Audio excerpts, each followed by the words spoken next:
주인공, 천국의 주인공, 아이는 천국의 주인공.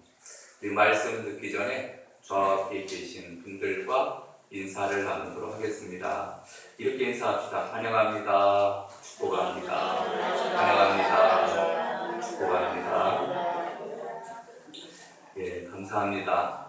오늘 거룩한 주일날을 맞이하여 대면으로 또 그리고 온라인으로 예배에 참석하신 모든 분들을 환영하고 축복합니다. 말씀 가운데 하나님의 은총과 은혜가 가정과 삶 속에 충만히 임하시기를 주님의 이름으로 축원합니다. 아멘. 여러분, 오늘은 어린이 주일입니다. 어린이 주일. 어린이 주일로 지키는데 미국에서 어린이 주일로 지킬 때와 또 한국에서 어린이 주일로 지키는 것은 조금 다릅니다. 미국에서는 하나님의 축복을 받아 훌륭한 그리스도인으로 키우기 위해서 어린이날을 지키기 시작했다고 합니다.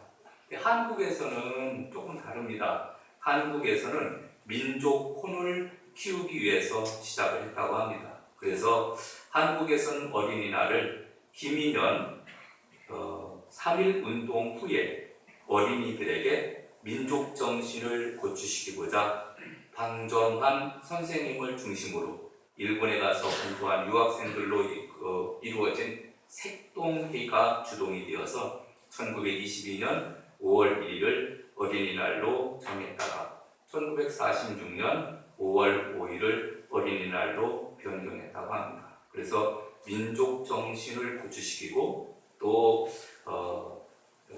나라를 책임지고 갈 아이들에게 또 그들을 잘 양육하기 위해서 또 세웠다, 이렇게 이야기해 주고 있습니다. 여러분, 교회에서는 5월달 첫 주일을 어린이 주일로 지킵니다. 그것은 아이들의 중요성을 생각하고 아이들에 대한 우리의 태도를 돌아보기 위해서 어린이 주일로 우리가 지키고 있습니다. 자, 오늘 본문 말씀을 봅니다. 여러분, 오늘 본문 말씀을 통해서 우리가 몇 가지 살펴봐야 되거든요. 첫 번째, 부모님들은 아이들에게 축복의 기도를 해야 됩니다. 어린이들에게 축복의 기도를 해야 됩니다. 여러분, 오늘 본문 13절을 볼까요? 13절. 사람들이 예수께서 만져주심을 바라고 어린아이들을 데리고 오면 제자들이 꾸짖거늘 이라고 말씀해 주고 있습니다. 어린아이, 또 아기들, 또 갓난아기들, 이렇게 말씀을 드릴 수가 있는데 만져주심을 바라고 이렇게 말합니다. 여러분, 예수님 당시에는 아이들이 랍비로부터 축복을 받는 그러한 풍습이 있었습니다. 그래서 그때 당시에 이제 복음을 증거하고 하나님 나라를 전파하는 예수님에게 축복을 받기 위해서 아마 아이들의 부모님들이 아이들을 데리고 와서 이제 안수 기도도 받고 축복도 받으려고 했던 것 같습니다. 여러분, 예수님 당시에는 랍비나 존경을 받는 분들이 오면은 아버지보다도 주로 어머니가 아기를 데리고 가서 축복 기도를 받았다고 합니다. 그러면서 어머니는 아이에게 이런 말을 해줍니다. 야, 이분을 잘 보아라. 얼마나 훌륭한 분이신가. 어떤 말씀을 하시든지 잘 들어줘야 한다. 그러면서 이 아이를 데리고 가서 선생님 말씀 잘 들어라, 이렇게 잘 이끌었다고 합니다. 그러면은 들려주는 그 말씀을 들으면서 아이들이 존경심을 가지며 나도 저렇게 돼야지, 나도 저렇게 살았으면 좋겠다, 이런 생각들을 갖게 된다고 합니다.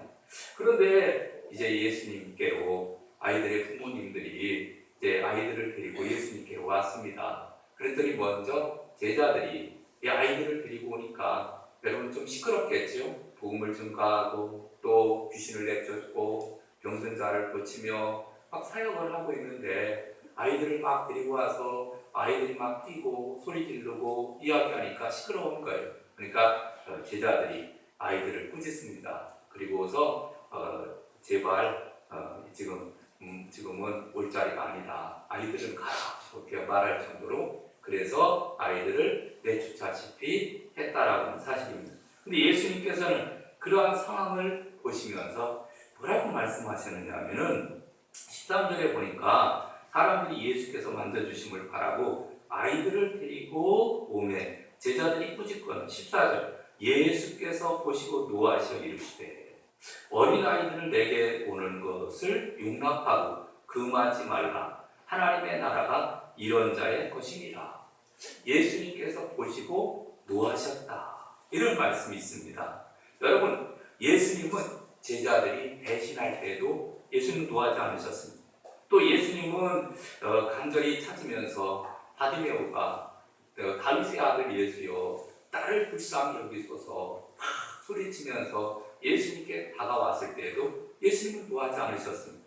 가늠한 여인이 여인을 죽이자고 사람들이 선동을 할 때에도 예수님은 화내지 않으셨습니다.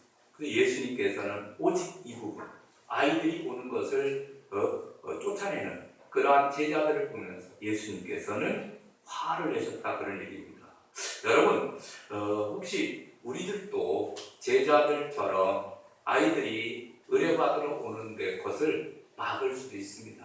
야, 오늘 주일날인데 너는 학원에 가라. 그래서 너는 고3인데 야, 너는 지금 한참 공부해야 될 때인데 야, 지금 교회 오면은 시간이 아깝지 않느냐. 그러니까 너는 학원에 나가라. 또 너는 안 나와도 된다. 뭐 이렇게 적당하게 아이들이 조금만 기분이 나빠도 아니면 아파도 아니면은 좀 뭐 공부해야 된다고 해서 아이들을 너무 생각하는 경우가 있는데 여러분 그것은 그 부모의 잘못입니다. 여러분 아이들이 오는 것을 금하지 말라. 이렇게 예수님께서는 분명히 우리에게 말씀해 주고 있습니다. 그래서 어린아이는 천하보다 귀한 영혼입니다.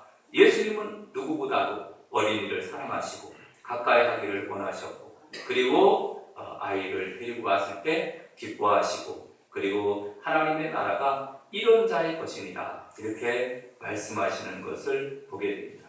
여러분 그래서 제일 먼저 부모님들은 아이들을 예수님께로 데리고 와서 그리고 의뢰하는 일에 우리가 힘써야 될 줄로 믿습니다.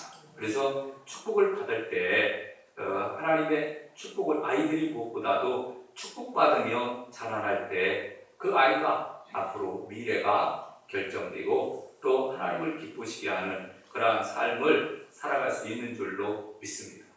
여러분 아주 옛날에 이런 일이 있었다고 합니다. 산골에 찢어지게 가난한 집에 어린아이가 있었습니다. 이 아이는 종일 배가 고파서 우는 것이 일이요. 아이의 부모는 이 피추리로 우는 아이를 때렸다고 합니다. 그래서 아이가 울으면 징얼거리고 울으면 밥을 줘야 되는데 먹을 것이 없으니까 오히려 애를 때렸다고 합니다.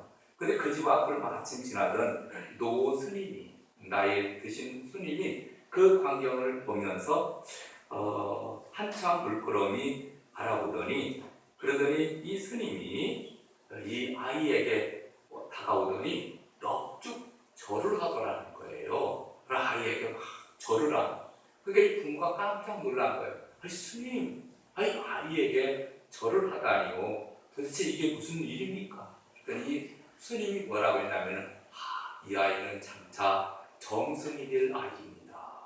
곱게 키우시기 바랍니다. 그리고 가더라는 거예요. 그래서 그 부모가 그 다음부터는 배가 고파서 울어도 이 아이를 때리지 않고 그 다음에 아주 지극정성으로 잘 키웠다고 합니다. 나이가 들게 되었고 나중에 이 아이가 자라서 정승이 되었다는 거예요. 그래서 나중에 그 부모가 그 아주 용하고 신통한 그 스님을 수소문 다 해가지고서 나중에 찾아오게 된 겁니다. 그리고서 이제 스님, 다른 사람들은 이 아이가 우리 아이가 정승이 되리라고 그렇게 이야기한 적이 없는데 오직 스님은 그렇게 말씀하셨는데 스님 대단하십니다. 그러면서 스님 앞에 고맙다고 그렇게 얘기를 하는 겁니다. 이때 스님이 뭐라고 얘기를 했냐면은 이렇게 얘기를 합니다. 이 돌중이 어찌 미래를 볼 수 있겠습니까? 세상의 이치는 하나지요. 모든 사물을 귀하게 보면 한없이 귀하지만 하찮게 보면 별반 쓸모가 없는 법이지요. 마찬가지로 아이를 정승같이 귀하게 키우면 정승이 되고 머슴같이 키우면 머슴이 이기는 법이지요. 이렇게 얘기를 했다고 합니다. 여러분, 우리가 자녀들을 키우고 양육하게 될 때 정승같이 키워서 정승 만드시기를 주님의 이름으로 축원합니다.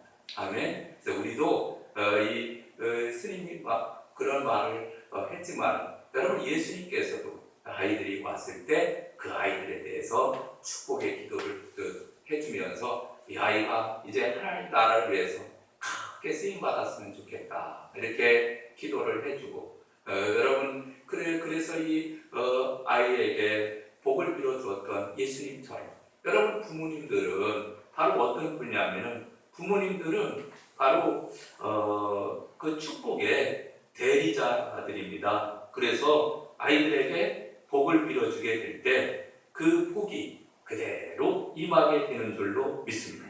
부모는 하나님의 대리자입니다. 자녀를 축복할 수 있는 축복의 대리자, 하나님의 말씀으로 자녀들을 가르치는 말씀의 대리자, 또 자녀를 양육하고 훈계하는 훈육권의 대리자, 또 부모의 경건한 신앙을 자녀에게 유산으로 남겨주는 신앙 전수의 대리자인 줄로 믿습니다. 아멘. 그래서 부모는 하나님의 대리자인데 축복권의 대리자이고, 또 말씀권의 대리자이고, 훈육권의 대리자이고, 신앙 전수권의 대리자예요. 여러분은 하나님 대신으로 이 땅에 보내주신 하나님을 대신하는 사람들이라는 겁니다. 그래서 어린이 주일을 우리가 보내면서 하나님께서 이렇게 귀한 권세를 우리에게 주셨건만 우리가 제대로 그 권위를 사용을 했는지, 이게 우리가 참 다시 한번 살펴봐야 됩니다. 여러분, 예를 들면 노아가 그 자녀들을 위해서 기도를 하잖아요. 축복의 기도를 합니다. 그랬더니 하나님이 응답해 주셔서 셈과 야벳은 복을 받았습니다.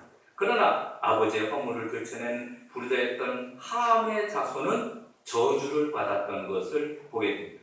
여러분, 야곱도 마찬가지입니다. 야곱도 그의 자녀 12명에게 기도를 해주었는데 그 기도대로 다 이루어지는 것을 보게 됩니다. 그래서 여러분, 하나님께서 특별히 우리들에게 주신 사명이 바로 뭐냐면은, 하나님은 우리에게 축복의 권리를 우리에게 주신 줄로 믿습니다. 여러분, 우리가 자녀를 양육하는데, 그리고 때리고 미워하고 그 다음에 욕하고 그거를 하기 전에 우리가 해야 될 것은 자녀를 축복하는 일이 참 중요하다. 성경에 이런 말씀이 있잖아요. 민수기 14장 28절에 보니까 너희 말이 내 귀에 들린 대로 내가 너희에게 행하리라. 아멘. 내 말이 너희에게 들린 대로, 너희 말이 내 귀에 들린 대로 내가 너희에게 행하리라. 그러니까 우리가 무슨 말을 하든지 하나님은 다 듣고 계시고, 그리고 그 말씀대로, 그 기도대로 응답해 주시는 줄로 믿습니다. 여러분, 이스라엘 백성들이 출애굽을 해서 가나안 땅에 들어가기 전에 12명의 정탐꾼들을 이제 가나안 땅으로 들여보냅니다. 그리고 40일 동안 정탐을 하고 보고를 하는 가운데 10명의 사람들은 부정적으로 그 땅은 거민을 삼키는 땅입니다. 그 땅에 있는 사람들은 거인이고 우리는 거기에 비하면은 메뚜기와 같습니다. 이렇게 자기 자신을 한없이 낮추어서 얘기를 합니다. 누구를 보지 못한 거죠? 환경은 바라봤는데 하나님을 의지하지 못한, 이때 여호수아와 갈렙은 그런 환경은 맞습니다. 그러나 하나님이 우리와 함께 하시면 그들은 우리의 밥입니다. 그들은 우리의 먹이라. 그래서 믿음을 가지고 여호수아와 갈렙은 보고합니다. 나중에 여호수아와 갈렙을 빼놓고 20세 이상 되었던 사람들은 다 40년 동안 광야에서 죽음을 당합니다. 그리고 20세 미만의 사람들만 남아서 가나안 땅에 들어가지 않습니까? 여러분, 우리의 말은 어떤 의미에서는 축복을 가져오기도 하고, 아니면 또 불행을 가져오고 심판을 가져오기도 합니다. 그렇기 때문에 우리는 이 말을 잘 사용해야 됩니다. 특별히 어린이 주일을 우리가 보내면서 어린이들에게, 내 사랑하는 자녀들에게 축복을 많이 해줘야 될 줄로 믿습니다. 아멘. 그래서 롤프 가북이라는 사람은 그런 말을 합니다. 하루에 한 번씩 자녀를 축복하라. 하루에 한 번씩 자녀를 축복하라. 그래서 기도하면서 축복하고 또 아이들에게 또 만나서도 축복하고 자꾸 축복해주면 그 아이가 나중에 정승도 되고 또 하나님 나라의 큰 일꾼으로 쓰임받게 되는 줄로 믿습니다. 아멘. 두 번째로 예수님은 아이들을 천국의 주인공으로 말씀합니다. 아이들이 천국의 주인공. 여러분 오늘 본문 14절을 볼까요? 예수께서 보시고 노하시 이르시되 어린아이들이 내게 오는 것을 용납하고 금하지 말라. 하나님의 나라가 이런 자의 것이니라. 다시 말해서 비유로 말씀을 하는 거예요. 야, 하나님의 나라는 어떤 사람이 들어가느냐 하면은 어린아이 같은 사람이 들어갈 수 있어. 이렇게 말하는 겁니다. 그러면 이 어린아이가 왜 들어갈 수 있느냐 하면은 어린아이는 이게 순종을 잘하잖아요. 부모의 말에도 순종하고 때묻지 않은 순수한 마음을 가지고 있기 때문에 순종을 잘합니다. 여러분 우리가 하나님 나라에 들어가려면 하나님 말씀대로 순종을 잘해야 됩니다. 그래서 어린아이와 같이 될 때 우리는 하나님의 나라에 들어갈 수 있는 줄로 믿습니다.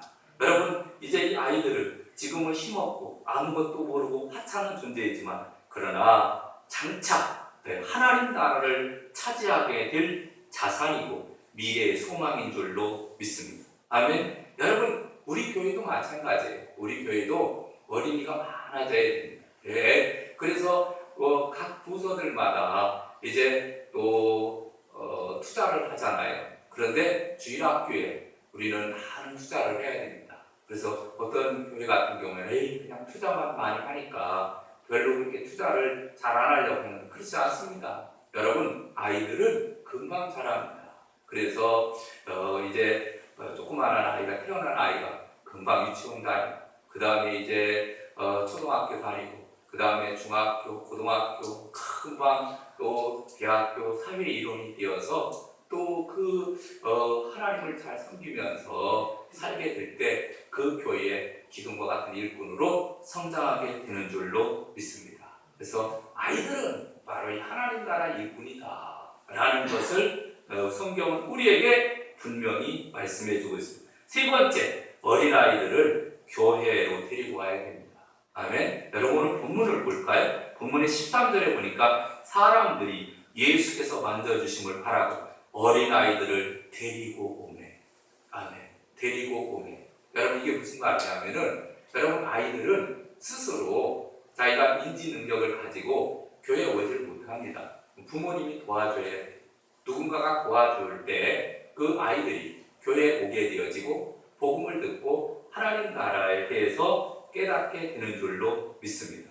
그리고 만져주다 이런 말씀도 있는데 바로 하나님을 만나서 또 주님을 만나서 축복된 그러한 삶을 가게 하기 위해서는 교회로 데리고 오는 거예요. 이게 부모님의 역할이에요. 부모님의 역할은 아이들을 교회로 데리고 오는 겁니다.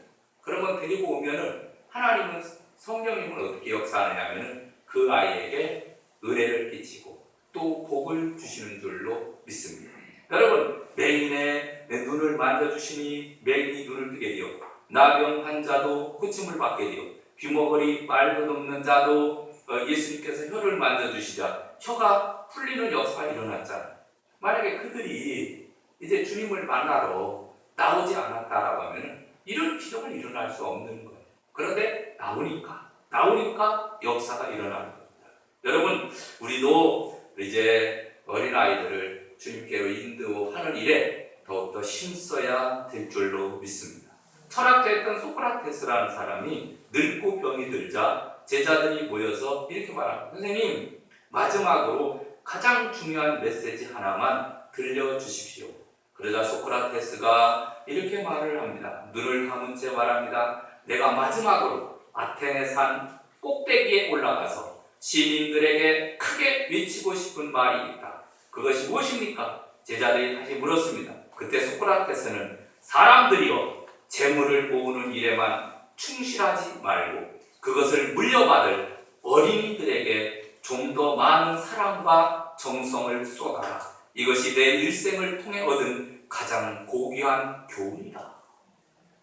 우리는 돈 벌어 다니려고 아빠는 바쁘고 엄마도 바쁘고 아이들을 잘 키우고 양육해야 되는데 돈 벌어 다니다가 보니까 아이들을 때로는 방치할 때도 있거든. 학원에 그냥 보내고 그것을 끝내고 그런 경우도 있지 않습니까? 그런데 이 소크라테스라는 유명한 철학자는 돈 버는 일에만 정신 집중하지 말고 그리고 좀 더 많은 사랑과 정성을 쏟아서 어린이들을 좀 돌봐라.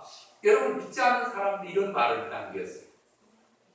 여러분 오늘날 믿는 사람들은 우리는 누구에게로 데리고 와야 됩니까? 예수님께로 우리는 아이들을 데리고 와야 될 줄로 믿습니다.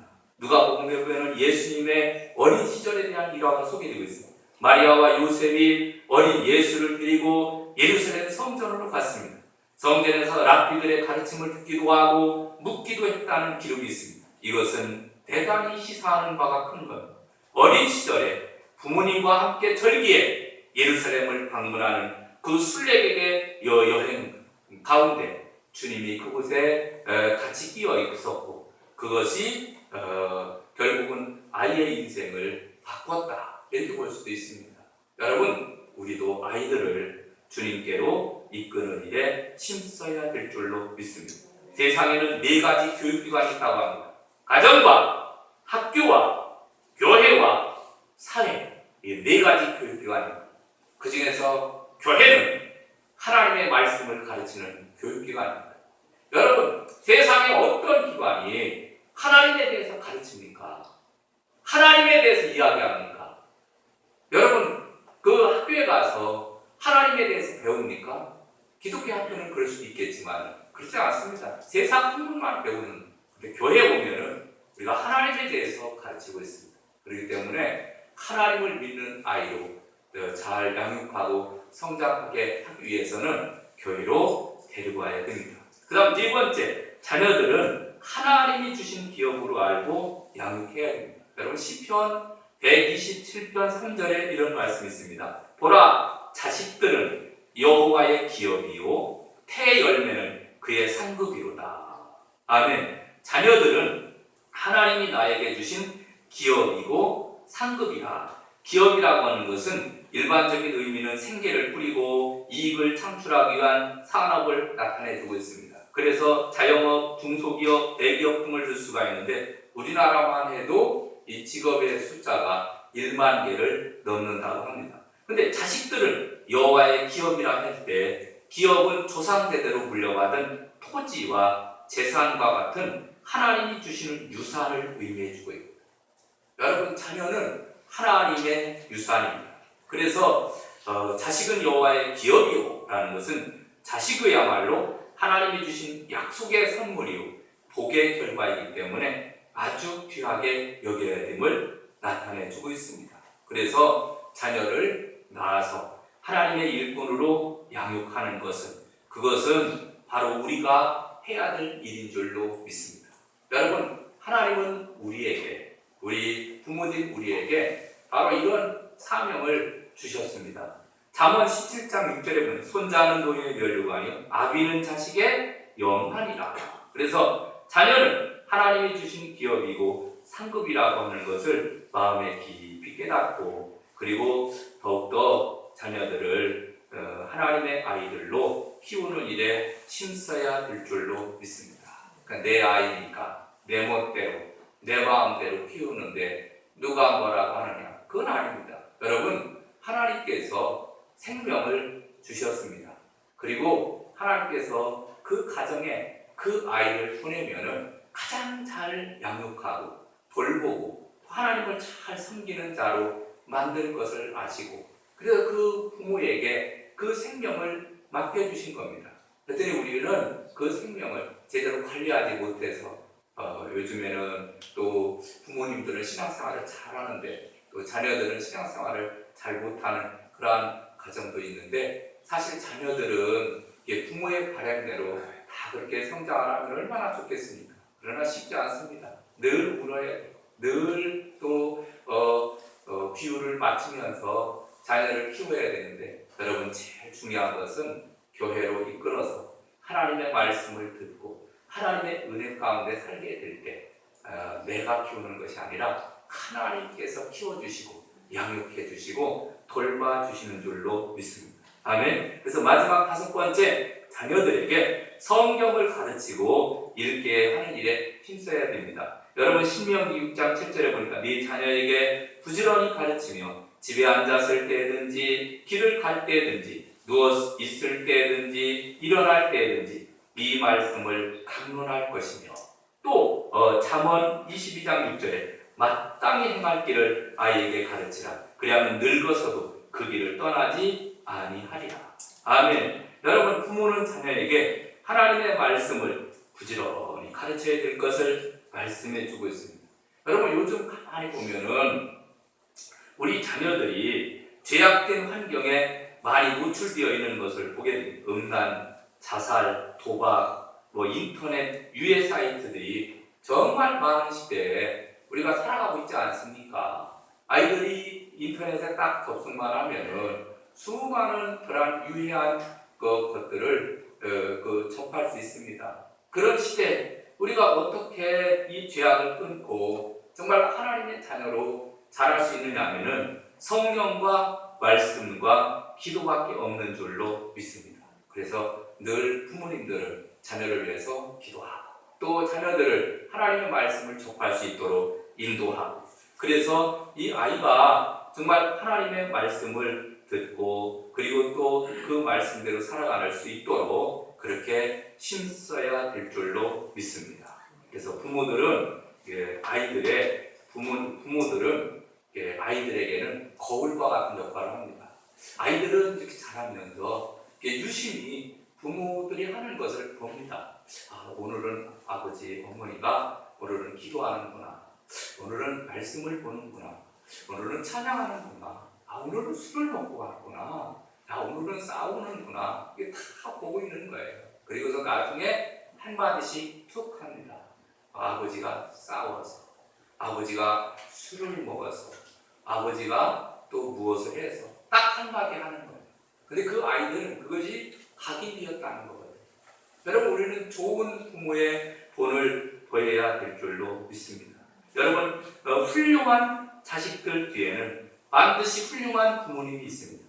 신앙의 어머니, 기도하는 어머니가 있습니다.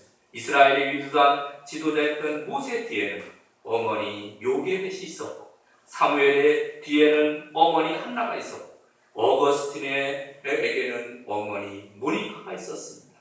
성 어거스틴은 20대까지 화랑방탕했습니다. 그러나 어머니 모니카는 눈물을 흘리며 하나님 내 아들 어거스틴을 용서하여 주시옵소서. 어거스틴을 불쌍히 여겨 주시옵소서. 간절히 기도합니다. 그들이 그 기도를 아이들이 듣고 또 그리고 기도하는 모습을 보고 자라다가 나중에 때가 되니까 하나님의 역사하니까 또 어거스틴이 주님께로 돌아오잖아요. 그리고 그가 성자를 붙입니다. 성 어거스틴. 너무나 유명한 성자가 된 거예요. 여러분 우리들도 자녀들을 키울 때 그냥 키우는 것은 없는가? 여러분 곡식을 키울 때도요.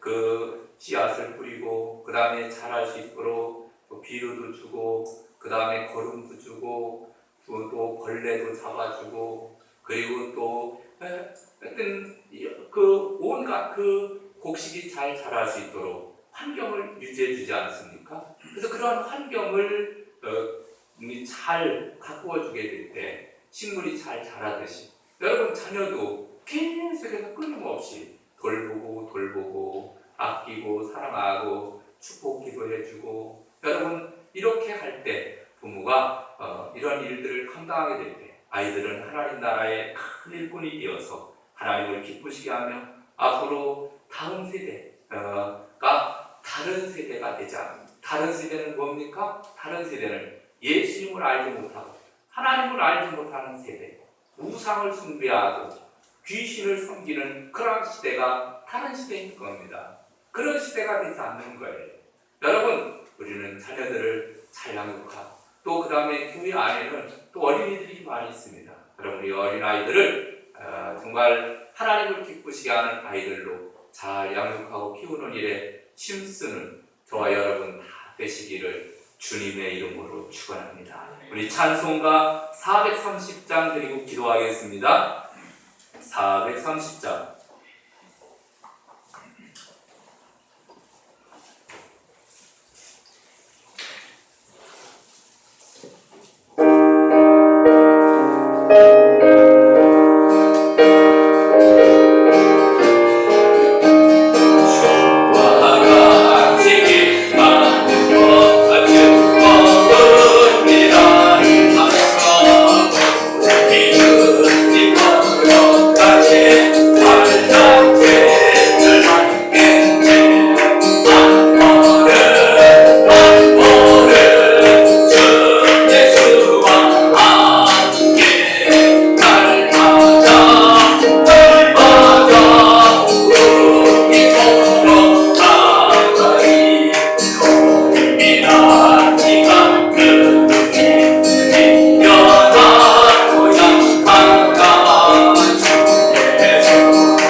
말씀을 생각하면서 우리 주여 한번 크게 외치고 통성으로 기도하겠습니다.